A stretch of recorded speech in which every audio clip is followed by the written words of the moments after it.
Sementara itu, Saudara Satuan Lalu Lintas Polres Banda Aceh hari ini menggelar razia dalam Operasi Zebra Selawah 2025 di kawasan Jalan Teguh Umar, Banda Aceh.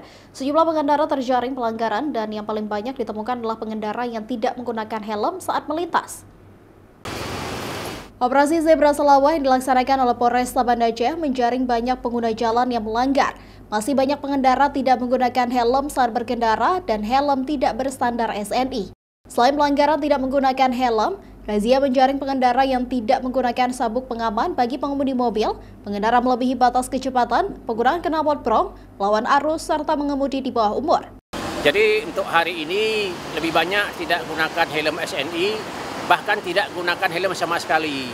Nah, jadi untuk itu kita tegaskan supaya masyarakat benar-benar mengindahkan dan jangan takut dengan adanya razia.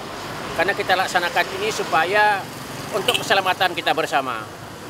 Kita harus turun ke lapangan, kemudian harus banyak sosialisasi sehingga masyarakat ataupun pengendara kendaraan benar-benar sadar akan pentingnya keselamatan berlalu lintas. Operasi Zebra Selawah 2025 berfokus utama pada penegakan hukum terhadap sejumlah pelanggaran lalu lintas guna meningkatkan kedisiplinan dan menekan angka kecelakaan dan fatalitas korban kecelakaan lalu lintas.